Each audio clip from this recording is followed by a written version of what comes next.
Good morning class.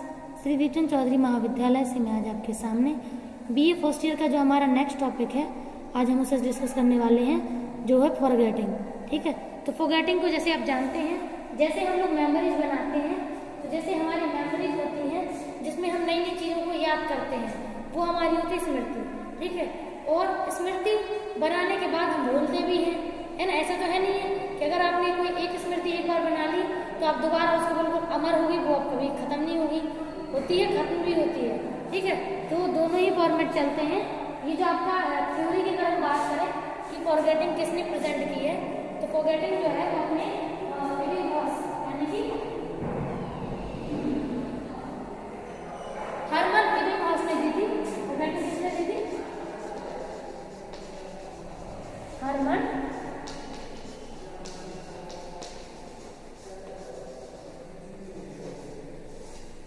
ठीक है।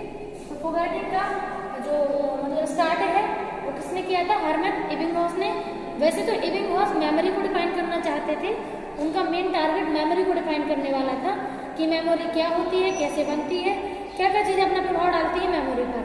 लेकिन इनका जो क्या बोलते हैं एग्जाम प्रैक्टिकल है या फिर जो इनका रिसर्च वर्क है वो फॉरगेटिंग पे निकल आया था। ठीक है, तो इनकी थ्योरी मेमोरी में इनका नाम जाना जाता होगा, लेकिन फॉरगेटिंग में तो इनको फादर ही मानते फॉरगेटिंग का। ठीक है, तो फॉरगेटिंग की बात यानी कि विस्मरण यानी कि भूलने की बात किन्होंने करी थी? हरमन एबिंगहॉस ने। इन्होंने क्या किया था? इन्होंने खुद के ऊपर एक्सपेरिमेंट किया था। इन्होंने 13 ऐसे शब्द लिए थे जिन शब्दों का कोई अर्थ नहीं होता है, मतलब अर्थहीन शब्द इन्होंने उठाए थे, नॉन सिलेबल वर्ड्स। ठीक है, तो जिन शब्दों का कोई अर्थ नहीं होता है इनने वो अर्थ उठाए। इन्होंने केवल ये चेक न करना चाहता था ये कि जो वर्ड्स हैं वो हमें कितने समय तक याद रहते हैं।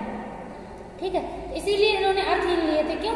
क्योंकि अगर अर्थपूर्ण शब्द लेते तो वो तो कहीं ना कहीं आपकी किसी न किसी पुरानी मेमोरी से जुड़ जाते, तो वो तो याद करने में आपको आसानी होती। लेकिन जो चीज़ें आपकी मेमोरी से जुड़ती नहीं है, जिनका कोई मीनिंग आपको ना पता हो, ना बने, ना आप उसकी मीनिंग को डिफाइन कर पाएँ, तो वो अर्थहीन शब्द होते हैं और वो आपकी किसी भी मेमोरी से जुड़ते भी नहीं हैं। ठीक है, बहुत ही कम ऐसे शब्द होते हैं जो किसी न किसी मेमोरी से जुड़ जाए। मोस्टली वही शब्द आपकी मेमोरी से जुड़ेंगे या आपके अनुभवों से अटैच होंगे जो आपकी पुरानी मेमोरीज के बेस पे बने हुए हैं। ठीक है, तो ये इम्पोर्टेंट है कि फॉरगेटिंग इसीलिए निकल के आई थी क्योंकि इन्होंने मीनिंगफुल वर्ड नहीं लिए थे, मीनिंगलेस वर्ड लिए थे। ठीक है, इन्होंने कितने लिए थे? इन्होंने लिए थे 13 मीनिंगलेस वर्ड।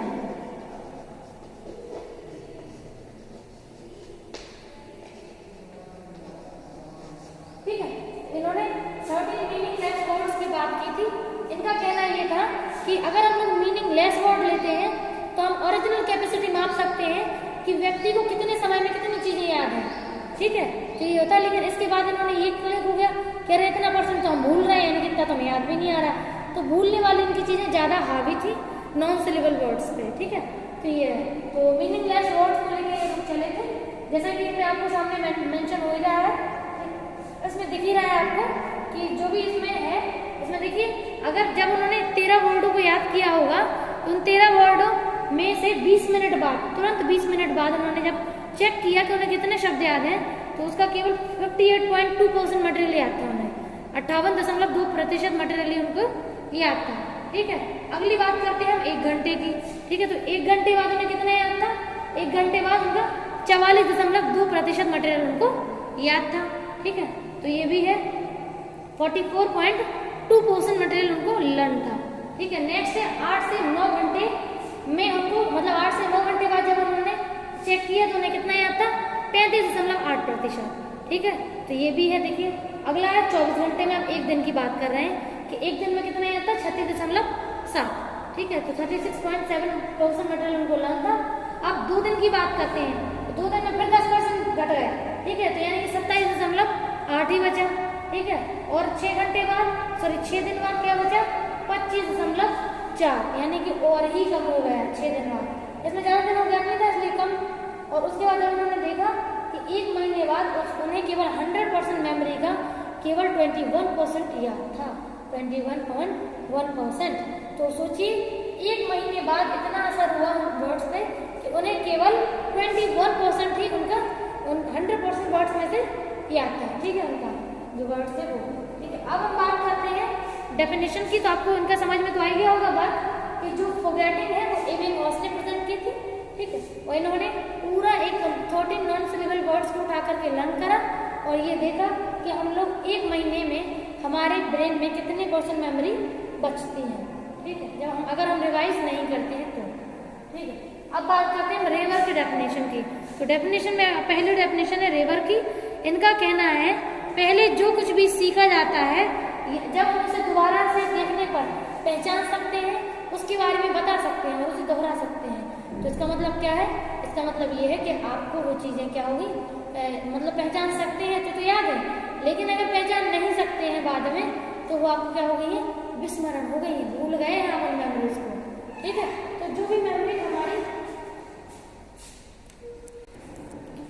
मेमोरीज हमारी मतलब जितने जितने टाइम के हिसाब से याद नहीं रहती हैं वो विस्मरण में चली जाती हैं, ठीक है।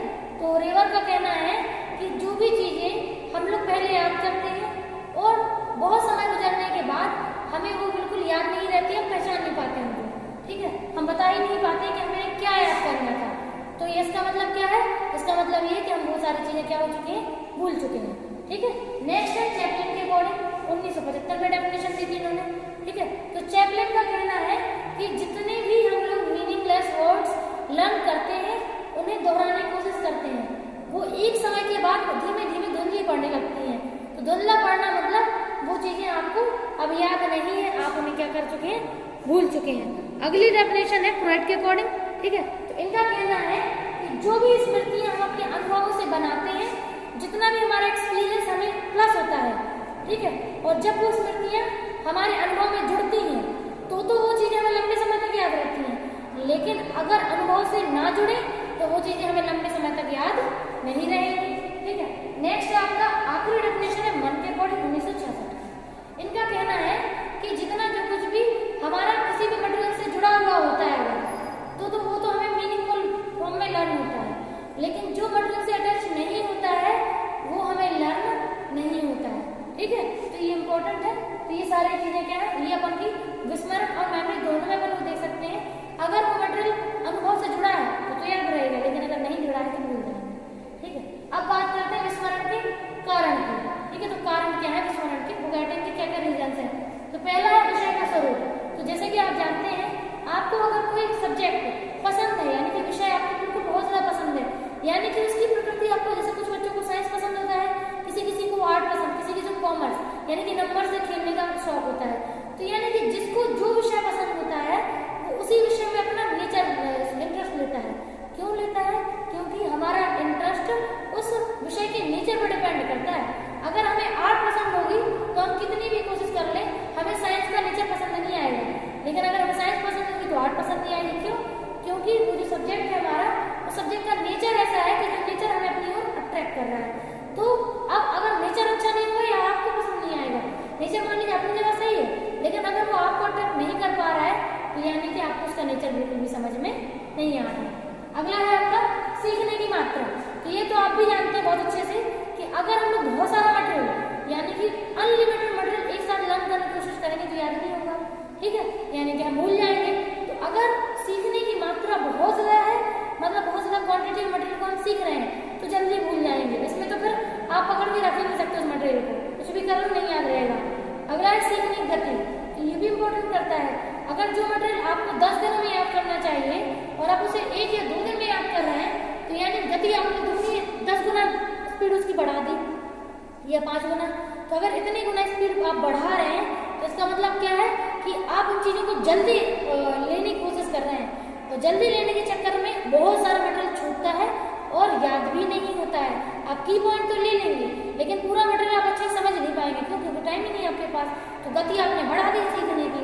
नेक्स्ट है सीखने की विधि, ठीक है। तो ये भी है कि अगर आप लोगों को, जैसे अपन छोटे बच्चों को टीचिंग देते हैं तो छोटे बच्चा अगर एक मेथड से नहीं पढ़ पाता है तो हमें दूसरी मेथड से पढ़ाना होता है, अगर दूसरी से भी नहीं पढ़ पा रहा तो तीसरी से। मतलब हमारी अपनी क्वालिटी होनी चाहिए कि हम उसकी लर्निंग इतने अच्छे तरीके से कराएं, इतनी अलग अलग मेथड से कराएं कि उसकी मेमोरी अच्छे फॉर्म में बन जाए।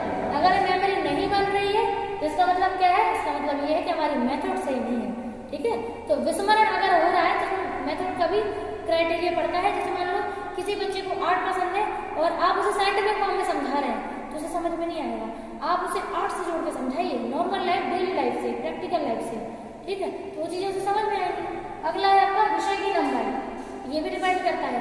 अगर एक क्वेश्चन का आंसर 2 या 3 आपका लाइन में होना चाहिए या 2 या 3 पैराग्राफ में होना चाहिए, लेकिन बहुत लंबा खिंचा हुआ है एकदम, बस उसमें लिखा ही जा रहा है, लिखा ही जा रहा है, तो जो विषय होगा उसकी लंबाई इतनी बड़ी होगी कि वो चीजें हमें बोरिंग लगती है फिर याद करने में, इसीलिए वो चीजें हम भूल भी जाते हैं। मतलब सेम चीजें जो दोहरा रहे हैं या उनका कोई मीनिंग नहीं है तो वो चीजें हमें लंबाई की वजह से भी याद नहीं रहती है। अगला है मानसिक और शारीरिक आघात, ठीक है, तो अगर हम लोग मानसिक और शारीरिक आघात की बात करते हैं तो आप सभी जानते हैं कि अगर कोई पर्सन अच्छी लाइफ में पूरा सही तरीके से चला रहा है, उसका सब कुछ सही चल रहा है, लेकिन अचानक से उसे कोई ट्रॉमा लग गया, अगर उसको कोई आघात लग गया, ठीक है, तो आघात लगने की वजह से मेंटल या फिजिकल, मान लीजिए फिजियोलॉजिकली उसके ब्रेन का कोई पार्ट डैमेज हो गया, ठीक है, तो या तो फिजियोलॉजिकली उसका कोई पार्ट डैमेज हो या फिर साइकोलॉजिकली उसका जितना भी मानसिक स्थिति है वो, मतलब जैसे मान लीजिए कोई बच्चा बहुत अच्छी फैमिली से बिलोंग करता है लेकिन अचानक से उसकी फाइनेंशियल कंडीशन टोटल खराब, मतलब वो रोटी खाने के लिए भी तरस रहा है, तो ये बहुत बड़ी बात है। इस स्थिति में बच्चा अपने आप को सर्वाइव नहीं कर पाता है, और जब सर्वाइव नहीं कर पाता तो मोस्टली ऐसा होता है कि वो अपनी याददाश्त को भी खो बैठता है, ठीक है, तो ऐसा देखा जाता है।